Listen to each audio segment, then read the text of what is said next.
My name is Alexis, aka The Right Way, and I became a barber because barbers kept messing up my haircut. I always used to follow the barber industry about 4 years ago, but I wasn't cutting or had no interest at the time. I just thought it was cool to watch the videos. I was watching 360 Jeezy, Chris Basio, S Craft Blends, all of them. And then eventually, slowly, I got trimmers and then just would keep myself fresh after getting a haircut. Then I got trimmers. I got clippers last year. I got my magic clips. And I was like, I might as well, cut some people. I originally planned to do it for myself, but I'm like, might as well just cut my friends, see how I like it. And from there, the rest is just history. Been doing it ever since. So if I went back to your grade school teachers, what would they tell me about you? My grade school teachers, they probably tell me they probably tell you I was really smart, but I like to talk too much. I talk too much, and I always want to be in whatever is going on. If I see a group of people over there, I'm running. Why I'm not in that group? I want to know what's going on. I just always wanted to be around wherever the noise was at, but feel like I'm not like that no more. But that's what they would tell you. What do you mean not like that anymore? I don't think before I tried a lot. I tried to fit in the crowd a lot. Now I realize I never fit in, and now I don't want to fit in. I want to be as different as possible. I don't want to do what everybody else is doing. Everybody going left, I'm going right, just because I don't want to do what y'all doing. You know what I mean? Most people, if you're trying to, it makes no sense to be like other people that are just trying to be like other people. You know what I mean? So just be myself. Try to be myself. I think a lot of people around here would agree that you are one of one. Are you aware of what makes you unique and different? My drive, my vision, my ability to believe in something that I can't necessarily see right in front of me. I think that's what kind of separates me from people in my age group. I feel like I'm really connected with myself spiritually. A lot of people aren't. A lot of people are stuck in the material world and can't really see the bigger picture. So I feel like those are some of the things that kind of make me different from everyone else. And help me be myself. Just realizing that God created me as love, as light, as positivity. God created me with everything that I already need. I don't need nothing else. I don't need validation from nobody else. I don't need no one to believe in me because God already instilled all of that in me. So just gotta spread that.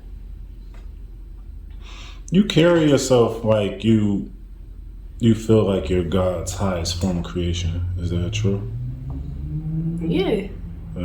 Not me. I think we all are God's highest form of creation. A lot of people believe that we're imperfect, but I don't think a perfect being could create something that's not perfect as well. I think God created us all as perfect, all as light, all as love, and we just lost right now. We just lost. We're seeing a lot of illusions, so that's why there's so much hate and so much violence and just so much negativity. But I feel like when you take that time to really listen, and not with your ears, but listen to yourself and your energy and where it's flowing, I feel like that's when you realize oh crap, I've been perfect all along. I didn't need to do too much. I didn't need to try to fit in. I didn't need to go get that for everybody else to accept me. You just accept yourself. I think once you accept yourself, there's no stopping you. You mentioned hate and being accepting of yourself, accepting yourself. What is the difference between Lex in wartime and Lex in peacetime? In wartime, in a sense of just hardship. Well, wartime could mean, a time where you're facing adversity, you know, relative to your life, you know, like for somebody it might be the block, you know, messed up the re-up or jail, you know, gambled away some money, can't pay people back or can't pay the bills. Yeah. You know? I feel like how I handle adversity, like within the last like year or two has been different from how I've been handling it for the whole entire rest of my life, because I feel like I've grown the most in these past a year or two. So speaking now, how I handle adversity, I recognize that everything is temporary. I recognize that what's in front of me isn't a means to stop me, or it's not necessarily an obstacle. It's just pushing me towards a different path. You know what I mean? Like if I'm going down this road and there's a boulder in the road, I'm not gonna go back. I'm not gonna turn around and go back. I'm gonna go around it. So I feel like now I just realize that there's multiple ways towards the same goal, or I recognize maybe I need to change my goal. Maybe I need to, you know, shift this way instead. In times of peace, man, I just try to soak it up as much as possible, but at the same time, I feel like the way you handle adversity and peace should kind of be the same way. Like sometimes, like when I was younger, I really needed a lot of validation, and I loved hearing people talk good on me. But I realize now, if someone's talking good on me and I'm still like so eager to hear that, that means I still need that validation. So even when something good happens, I can't, you know, think of it too much. I just have to let it pass in the moment. So I think both ways, like whether it's something bad or whether it's something good, you just got to stay centered. Don't lean more towards the good and pull away from the bad, because everything is a flow and everything needs balance. So if you lean too far to the right, you're going to get forced to the left. So you have to stay centered in yourself. So you don't get too high on the highs or low? Yeah, I try not to. I'm not perfect when it comes to that, but when I'm being self-aware and conscious, then that's what I try to exercise. I've been noticing lately that I gotta count your compliment coupons, because you know, I'm telling you things I'm telling you about things that I admire about you, right? And your response is definitely like a centered response.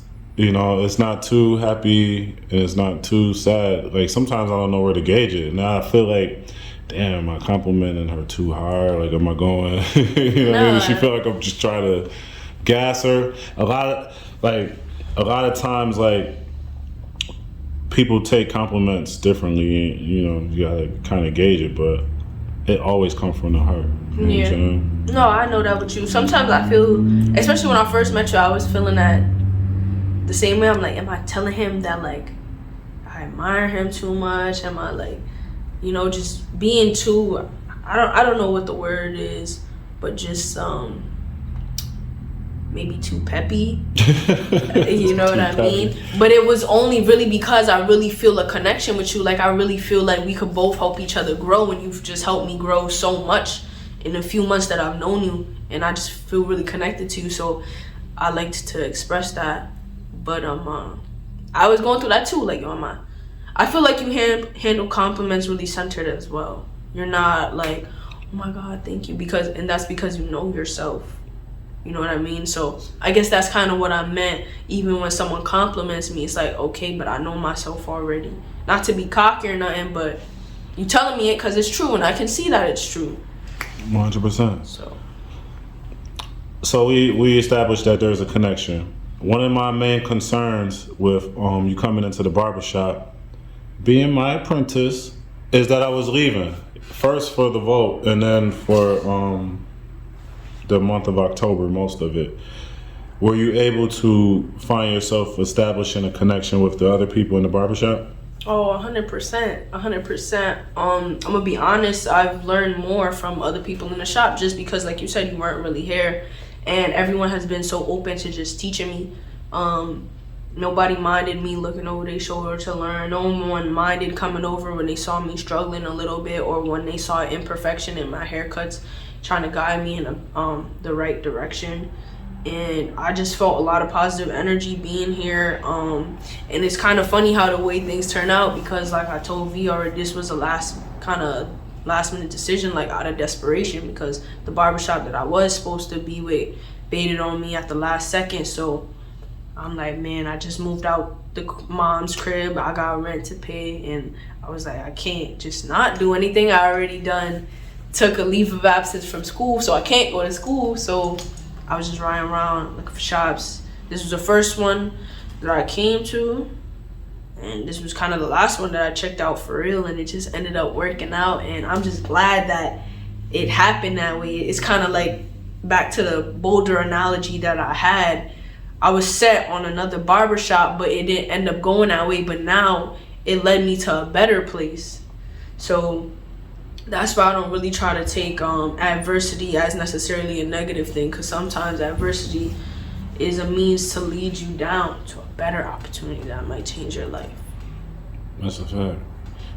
Can you walk me through what your mindset was coming around and not having a chair?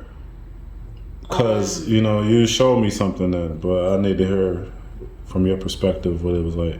Like when I was first in here and I didn't really have a chair? You came around, maybe I'll clip your footage. You got the first cut right there. Yeah. So just coming around, going into that first demo haircut, being in the barbershop environment, not having a chair here, wanting to be here. What was that like? I'm gonna be honest, I was just happy to be in the shop. I didn't care that I didn't have a chair. I was just happy to be in the shop. I was happy floating from chair to chair, because around that point in time, like, everyone was going on vacations. So even though I didn't have a set chair, I know there was gonna be at least one day where someone wasn't in every single day of that week. So even though I didn't have a chair, I was still kind of cutting full time in the beginning, because there was someone always out every day. So whether it was Reg out, I was in his chair. Then if Mr. West was out, I was in his chair. Chuck was out, I was in his chair. I was kind of just bouncing around like that. But even though I didn't have my own chair, I felt like there was still a place for me here, because that's how everybody made me feel. Everybody made me feel welcome. And also part of me having to reassure myself that, at the end of the day, like, I'm really not here for anybody else. I'm here for me. This was a decision that I had made, a journey that I decided to embark on by myself. So I was doing it by myself, and it just kind of ended up being a plus that I was able to be in such a good environment, engage with everybody, and make connections with not only the other barbers, but some of the clients in the shop.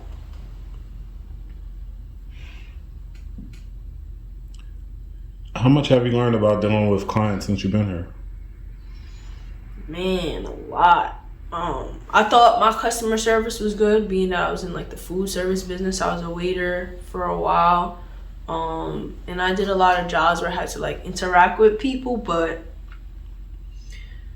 I've never really been in situations where I had to like say sorry when it really wasn't my fault. And in the barbershop, you kind of have to do that, because a lot of times you have clients, they don't really know the terminology in the barber world, or you just have clients come in, don't even really know what they want. And then when you give them something that you thought they was insinuating, it ends up being that's not even what they wanted or whatever. But I feel like there are a lot of things that can go wrong. And so just trying to like mitigate that as much as possible. I kind of learned, like, before, like, I was jacking people up and not even giving them discounts. I didn't know, like, oh, you messed up, give them a discount. And for one, I didn't know how to put discounts in the system, but it just wasn't a forethought in my mind. So just seeing like discounts being given, and just seeing how all the other barbers interact with the customers, and trying my best to imitate what I felt was the best way. What type of environment or situation produces the best version of Lex? Man, I love having intellectual conversations. Like, I love talking about I like talking about time. I like talking about spirituality. I like talking about like our inner beings, the what ifs, the maybes. I like talking about things, people don't even really think to talk about. I feel like that's when I get my best ideas. That's when I can connect deeply with myself. And then that's when depending on who I'm talking with, that's when I feel like, oh, I can mess with you. Because oftentimes I feel like I don't really connect well with people my age anymore, because since I've grown so much and kind of the things that I care about and value have shifted so far away from what I feel like other people my age care about and value. So when I get around them, it's like I'm not interested in talking to you, because all you want to talk about is what that funny post on TikTok, or what this new rapper's baby mom said to this other rapper's baby moms, or you care about what new sneakers is dropping. And that used to be me, a few years ago, but that ain't me anymore. So just being in environments where we could talk about things I feel like really matter. That's like where my best self comes from. Environment where I don't feel judged, where I feel like I could be myself. Because even that's something I struggle with. Like, as much as I want to be myself, sometimes I feel like I'm making myself smaller, and I'm not really letting myself be all what I could be, because not being scared of how people could perceive me, but I feel like a lot of times growing up, like, I felt like I had to make myself smaller so other people wouldn't feel bad. Like in school, for instance, like, I was always the kid that wanted to raise my hand first, because that's just kind of how I always was. My mom stressed like grades, so I was always asking questions. And I've like literally seen like people look at me and make faces and, yo, why is she raising her hand again? She's saying something again. So it made me start to feel like, damn, like, maybe I shouldn't be so out there. Maybe I should reserve myself a little bit. And part of that still sticks with me even now. So when I feel like, okay, I could say what I say, people not gonna look at me no type of way, that's, I feel like, the best environment for me.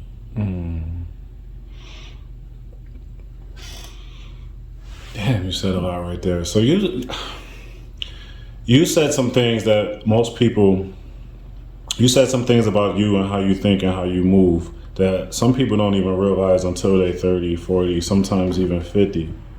So what was the source of that way of thinking, or who was the people that influenced that way of thinking, or what events influenced that way of thinking for you? Man, I don't know. I feel like as a young kid, like, I always knew there was like greatness in me. Like, my moms would always encourage me, and my pops. I feel like I had a nice, encouraging like household. Of course, not every day it was flowers and sunshine, but I just feel like my mom's a really, really strong woman, and she believes in herself to the fullest extent. And she will always like tell me, like, just be you, like, be you to the fullest extent. And my pops as well. So that was kind of the foundation. But I think what it really was I went through some traumas as a kid that really like made me feel like I could never be happy ever. For like the entirety of my teenage years and my young like adolescent years, I just thought like, yo, I still do good in school, I still have friends, but I don't think I could have a good job, but I don't think I'm gonna ever really be happy or content. And that's just how I was living my life for a while. But then one day I'm like, man, I'm tired of this. I want to be happy, and I know that it's out there for me. So I feel like once I made that realization, when I was like, yeah, I'm not gonna be miserable anymore, I deserve to be happy. It's possible that I could be happy. Once I made that realization, like, the way I started thinking started shifting. I started really like speaking to God. Like, before, like, I come from a Christian household, a Catholic household, so God was always there, but I would always question him. I would be like, yo, are you really there? Like, I would even ask him to prove himself, like, God, if you really there, do this. like just questioning him. But eventually it came to a point where I knew he was there, because I'm like, man, there's so many times like I could have been in a terrible position, but yeah, I'm still good. That's God. There's so many times where I could have not made it home, but I did. That's God. There's so many times where I thought I was gonna fail and I should have failed, but for some reason I didn't. That's God. And so I think when I just really accepted him in my life and embraced everything that he's done for me and decided to not be miserable anymore, I feel like that's when everything was just upward trajectory. And you know, like even upward trajectories dip sometimes, but it was always scaling upwards. And I just was so like, I just want to learn.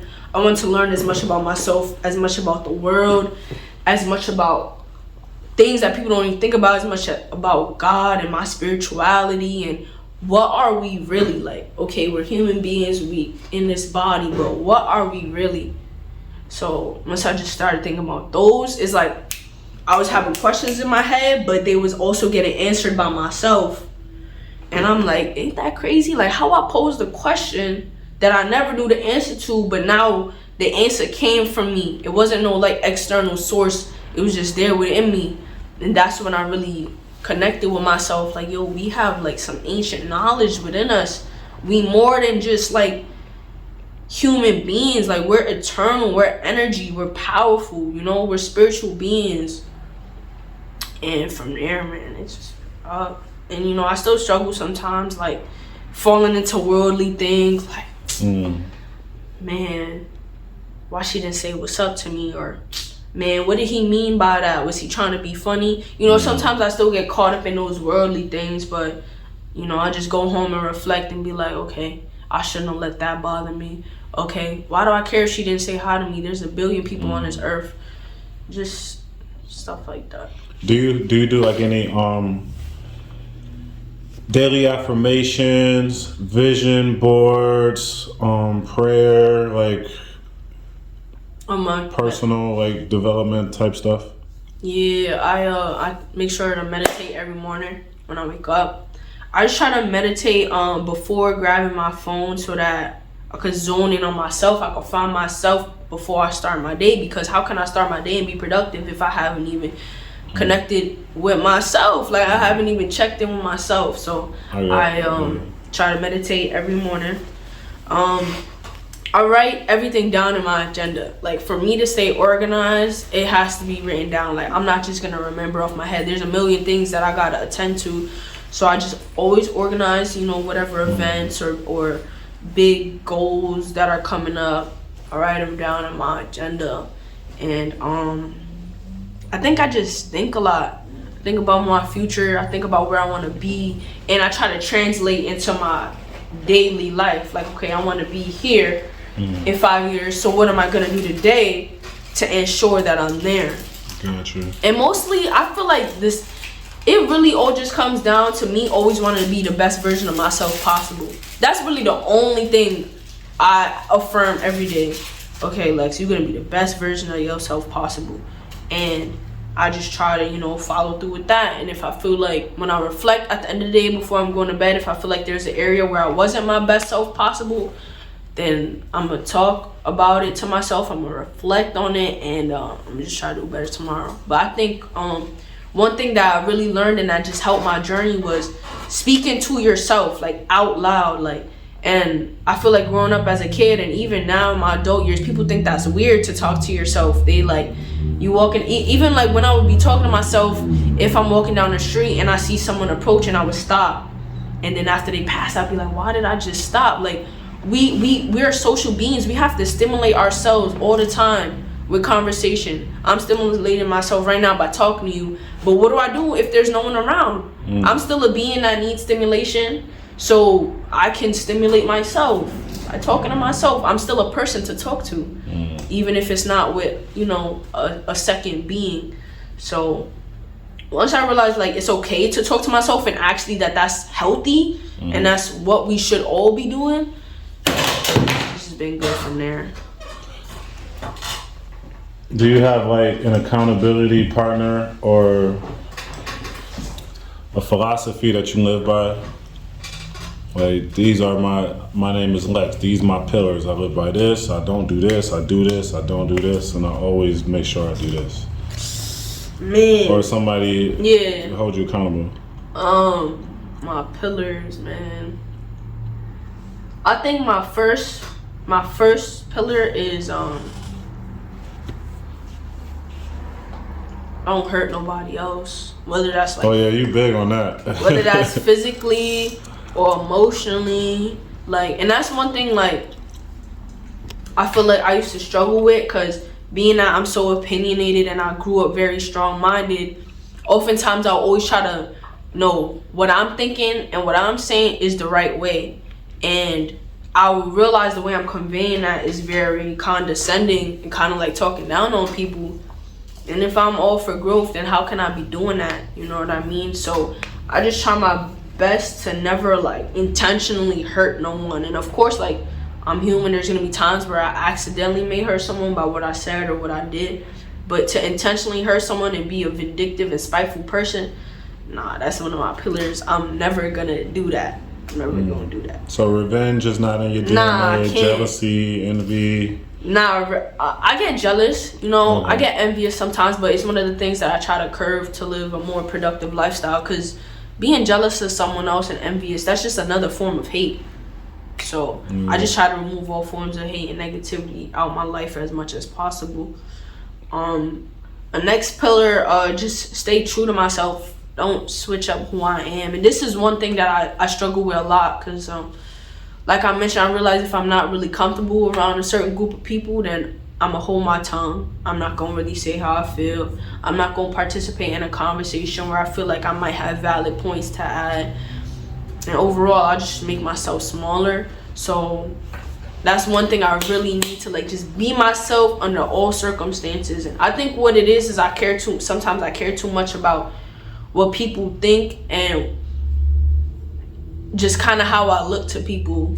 I think we are doing one way or another, though. You know, even if it's a lot or a little bit. I guess it's more so about caring what the right people think. You know, the people that are doing the right thing. You know what I'm saying? Like, because if I care what people think, and I hang with alcoholics and coke sniffers and drug dealers, then eventually I'm gonna ease my way into that lifestyle. You know what I'm saying? But if I care about what this guy that's a billionaire thinks, or this guy that's a pastor or priest thinks, or this guy that has maintained some level of success, you know, if I care what he thinks, then eventually I'm gonna take on some of his principles are gonna ease or her principles are just gonna ease into my life. You know what I mean? So you think caring about what the right people think is actually like a productive thing?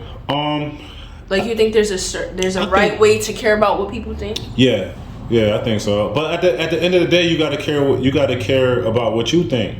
But if your philosophy or your standards are low, then it don't really matter. All right. So at the core, raise your standards first. Raise your personal standards, and then once you raise your standards, then you find yourself you'll be in a cipher of people that have more self-worth, more things going for them, and you know care what they think, because you always want to care about people. I gotta make sure I say this the right way. People that you aspire to be like, you should care what they think. I agree. But this your time. I feel like I just took over. I agree with that. Because that way, like, if you're trying to aspire to be like someone and you care what they think, then they'll let you know, the things that's not setting you on that right path. You know what I mean? And that's a positive thing. You know what I mean? Even though you're taking some type of criticism, it's positive criticism, because now you can know what to do to be better. You know what I mean? I agree. You say a lot about talking to yourself, checking with yourself, and planning ahead and having vision. I had some time during my early 20s, where I was planning my life out, but didn't necessarily know who to go to help me or how to make my dreams come to fruition. So with you being in the driver's seat of your life right now, being free, taking on a new career, who are some of the people, what type of people do you think you need, who or what type of people do you think you need around you right now? I need people around me that always striving to be better, that never feel like they reach their peak or they reach their capacity. I need people around me that know that growing never stops. It's endless. You're always gonna grow for as long as you live. And people that strive for that, strive to be the best version of themselves possible. And people that are open-minded, you know what I mean? Open-minded, willing to understand that, okay, maybe I was wrong on this, or not necessarily that I was wrong, but you have a different valid perspective. And that's one thing I mentioned before, like me being so strong-minded, I would always think like, no, what I'm saying is the best and the right way. But sometimes I have to catch myself and be like, hold on, maybe they actually do have something valuable to say. And when I shift that lens from no, I'm right to all right, let me hear them out, I find myself always learning something new, or my perspective actually changes. So I just think people that always want to be better, and people that have strong morals and stand on them no matter what. People that are confident in themselves. Even when you make a mistake, you could still be confident. You could be confident like, yo, I made a mistake, but I know I'm going to learn from this. I know I'm never going to make this mistake again. So people that are really just confident in themselves and what they stand for. And people that are compassionate. I look up to people that are really just compassionate and selfless, because I'm like, damn, I want to achieve that. Like, I want to be that selfless one day, like, and like living in a material world, sometimes it's hard to do that because 9 times out of 10 in the material world, it's either you or the next person. You know what I mean? So just trying to learn things like that. And lastly, people that are doing what I want to be doing, like I want to get into real estate, hang around a lot of people that are knowledgeable in real estate and that have actually invested in real estate. I want to be a master barber that sees more for themselves than just being behind a chair. So I surround myself with V. He has that vision. He doesn't just want to be cutting hair for the rest of his life. He want to be more. So surround myself with that. And people that are also in tune spiritually. I think that's a huge thing. I try to surround myself with people that self-reflect a lot. That take time to just be in tune with themselves, try to see things that you can't necessarily see with your 2 eyes, you know what I mean? Just kind of people that look beyond.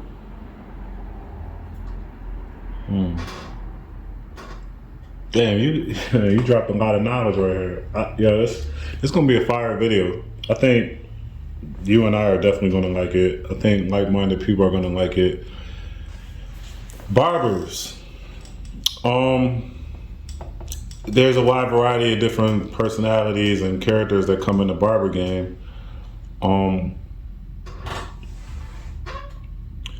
We might need to nerd out a little bit over the barber game to keep the views up. So, what are some of the things that you feel like a barber would need to be successful in the game?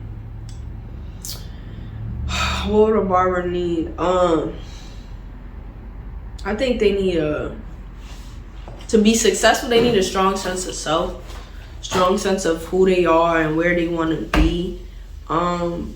Because if you're not authentic, then you're only gonna get so far. Like, people are gonna be able to see that you're not really being you. So I feel like you need a strong sense of who you are. You can't just be trying to follow or do what you see this other famous barber doing, or this, like, yes, you can get inspiration, but at the end of the day, you have to be yourself.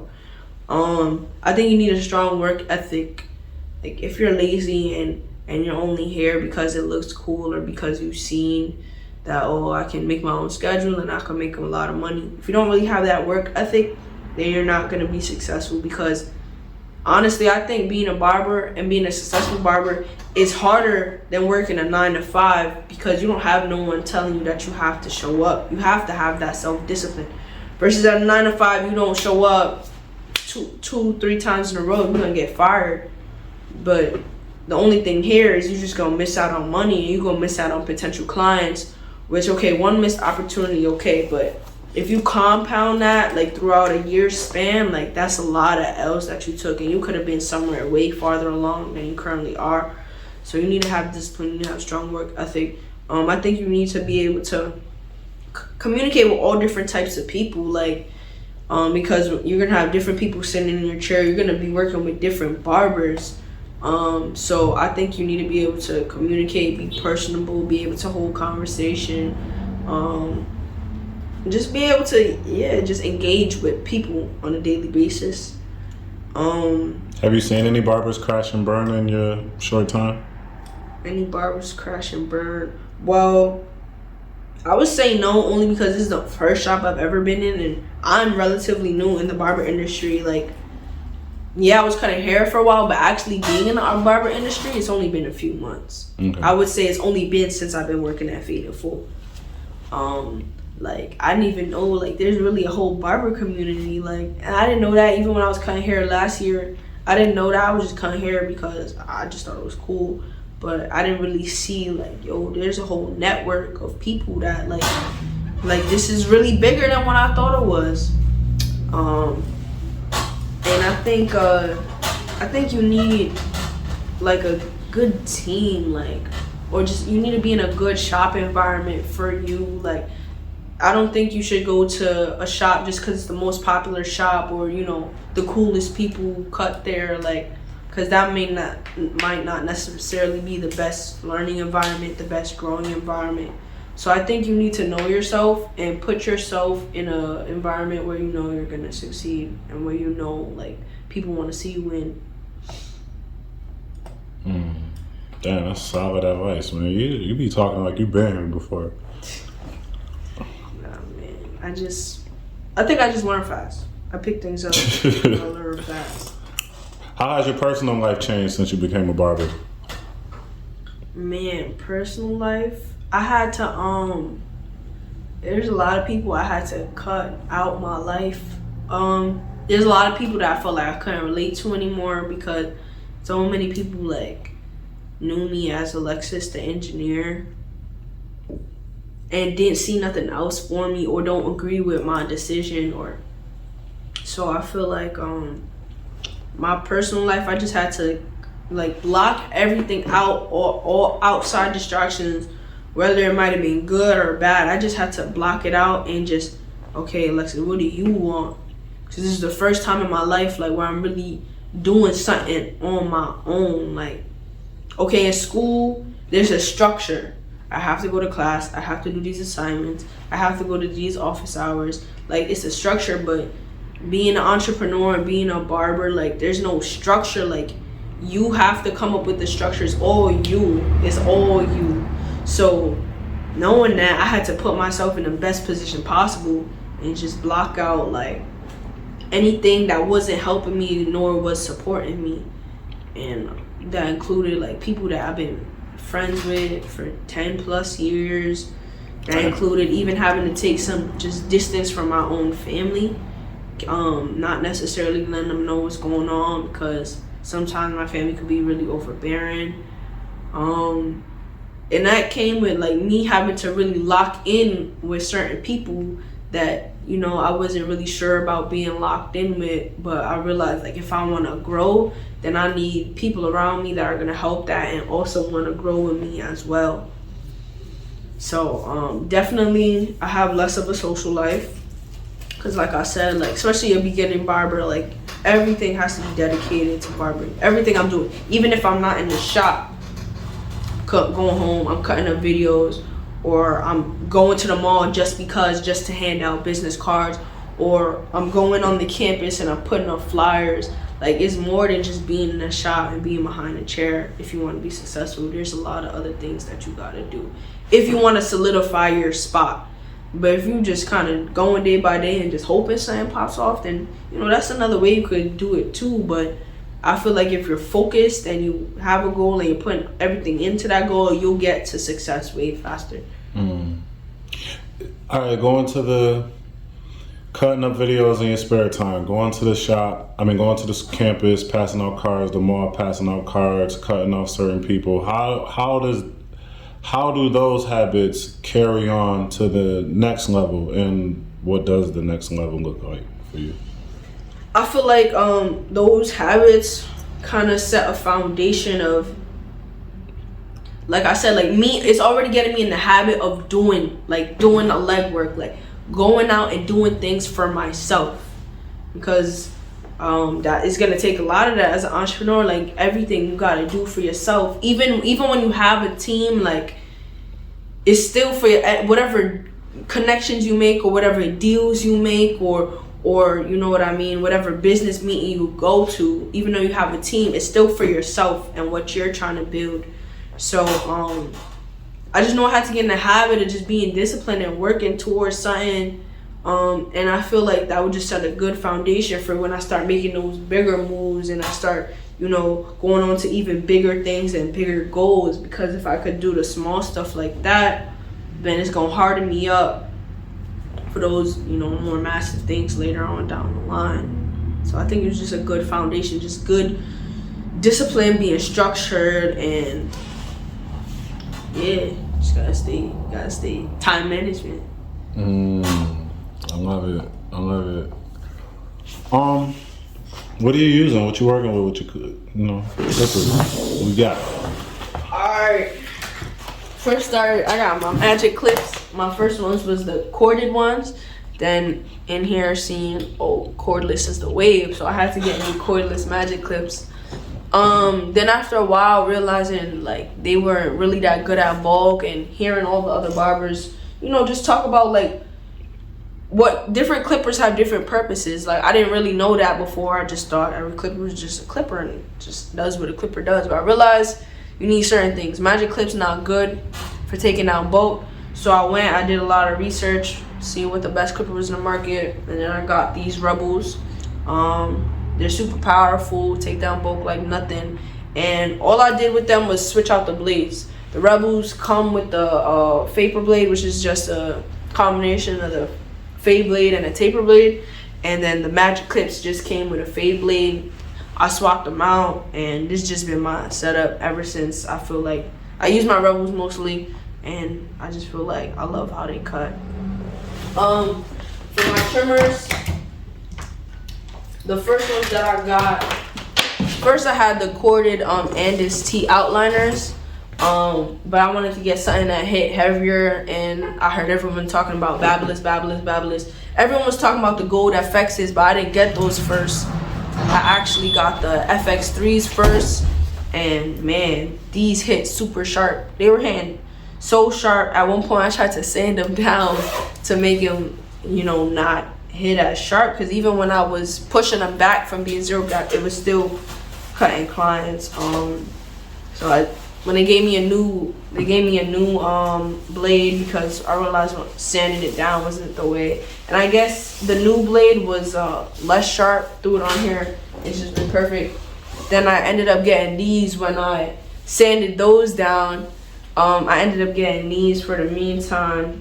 Everyone says they're great, so I was using them, but I really just use these to set in my bald line because they're not zero gapped, and then I use those to line them up, to line people up, and that's what we're really working with for the trimmer and clipper setup.